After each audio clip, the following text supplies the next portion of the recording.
ছাত্র জনতার গণ অভ্যুত্থানে 5ই আগস্ট শেখ হাসিনা বাংলাদেশ ছেড়ে ভারতে পালিয়ে গেছে, কিন্তু যাওয়ার আগে তিনি বাংলাদেশের জন্য একটি বিশেষ উপহার রেখে গেছে।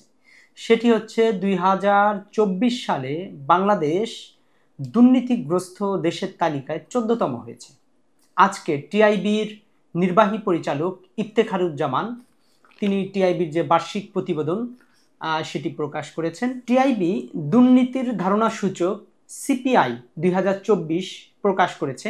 ইফতেখারুজ্জামান জানান যে 180টি দেশের মধ্যে সর্বোচ্চ দুর্নীতিপ্রবণ যে দেশগুলো সেগুলোর মধ্যে বাংলাদেশের অবস্থান 14তম এবং বাংলাদেশ 23 পয়েন্ট পেয়ে 14তম হয়েছে। এবং বাংলাদেশের সাথে পাশাপাশি আরও কয়েকটি দেশ আছে, যেমন ইরান আছে, কঙ্গো রয়েছে।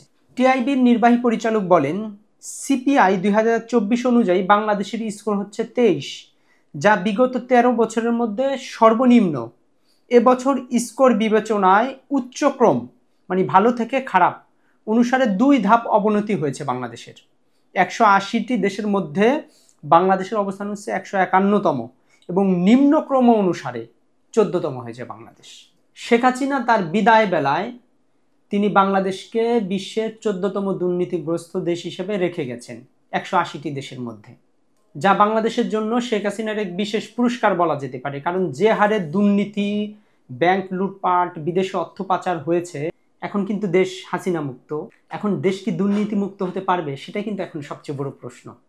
এখন যারা দেশ চালাচ্ছেন এবং আগামী দিনে যারা চালাবেন তারা দেশকে কতটা দুর্নীতি মুক্ত করতে পারবেন, এটা কিন্তু এখন একমাত্র বড় চ্যালেঞ্জ।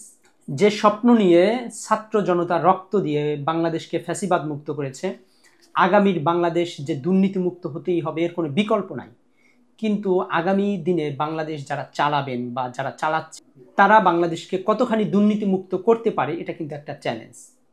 সুতরাং দেখা যাক কি হয় আগামী বাংলাদেশের ভবিষ্যৎ।